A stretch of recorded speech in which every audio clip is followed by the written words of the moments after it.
Le Express, a media house in Mauritius, published an article about vaccinating children for COVID-19, which included statements from an anti-vaxxer group, No Vax for Kids, and their spokesperson, Elaine Sheraton. The organization claimed vaccinating children would produce toxic proteins and that their effects were irreversible. It also said children didn't need the vaccine because they had a strong enough immunity already and that the government's proposed vaccine was experimental. Journalism students Vidya Sharita Buma, Kokilevani Mohi, and Sashita Gobin of the University of Mauritius fact-checked these claims. They showed that existing research disproved the first claim that the COVID vaccines produce toxic spike proteins. The second claim was found to be partially correct, as there is research that shows children's immunity is strong.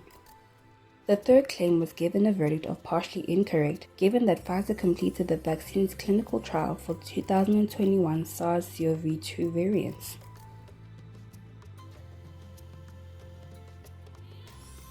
The Prime Minister of Mauritius, Pravind Kumar Jugnauth, was reported to have said that despite the fuel prices having increased by 140%, the country had only hiked the pump prices by 68%. In a video fact check, journalism student Elizabeth Arkin Eloise from the University of Mauritius fact-checked the claims by the Mauritian Prime Minister. When looking at the most recent available data, the fuel price was shown to have increased by 32.8% between December 2021 and May 2022, not 68% as claimed. The Prime Minister's figure of 68% was only shown to be correct for the period of December 2020 to May 2022. Due to the bigger time gap, Elizabeth found this claim to be misleading. She could find no publicly available evidence for the 140% figure, even on the State Trading Corporation's own website. The State Trading Corporation is a trading arm of the government of Mauritius and is responsible for the import of essential commodities like petroleum.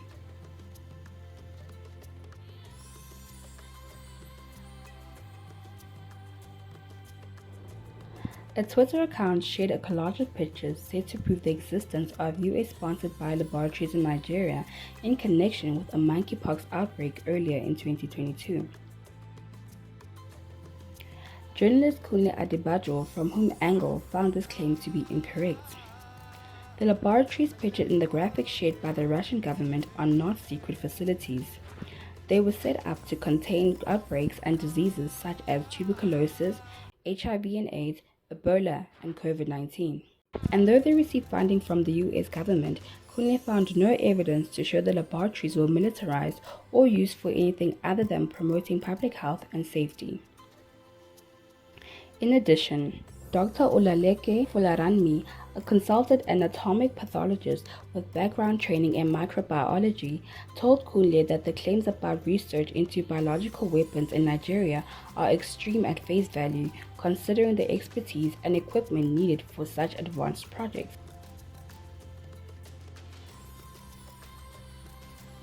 In a written response to questions from Bloomberg in June 2022, President Muhammadu Buhari claimed his administration is leaving Nigeria in a far better place than we found it 7 years ago in 2015. Journalist Kabir Yusuf from Premium Times investigated if this claim holds any truth by examining the 3 areas of governance that Buhari was asked about in his interview with Bloomberg: corruption, security, and the economy. Looking at key economic indices, inflation, unemployment rate, exchange rate, GDP and recession, food prices, and debt level, Kabir found all these had worsened under President Buhari. While significant progress has been made in the Northeast, he also found that President Buhari has, on a larger scale, failed to keep the promise of securing Nigeria. Buhari fared no better when it came to reigning in corruption. The Center for Democracy and Development, which promotes democracy, peace, and human rights in Africa, found that the Nigerian president made little efforts to reform Nigeria's patronage-fueled, scandal-prone public sector or hold his top officials accountable for their business-as-usual approach.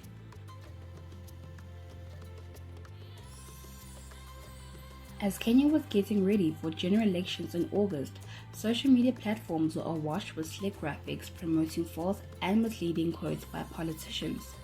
One such false post was attributed to the leader of the Wiper Democratic Movement Kenya Party, Kalonzo Musyoka. According to the caption, Musyoka had made a series of demands before accepting any ministerial role, including a new residence and perks and retirement package. However, there is no evidence of a list of demands made by Musyoka to Odinga that was published by KTN News. Fact-checker James Ogongo from AFP Fact Check found this and other similar graphics to be fabricated of content created with one purpose in mind: to deceive voters.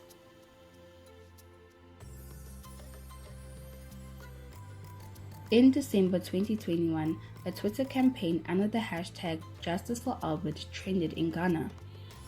The campaign demanded justice for a young man who reportedly died 2 days after taking a COVID-19 vaccine. Fact-checker Jonas Nyabo from Dubawa found that the campaign appeared to be a genuine call by friends and sympathizers of the deceased, Albert Owusu. But the hashtag was hijacked by accounts that appeared to be part of a coordinated operation discrediting COVID-19 vaccines.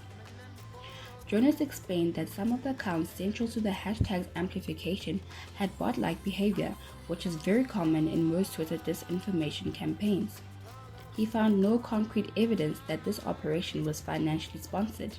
However, the evidence points to an ideological drive focused on religion and of church members rallying around Pastor Christopher Oyakhilome, the founder and president of Love World Incorporated, also known as Christ Embassy Church. Oyakhilome had previously claimed that COVID-19 was linked to the introduction of 5G, among other conspiracies.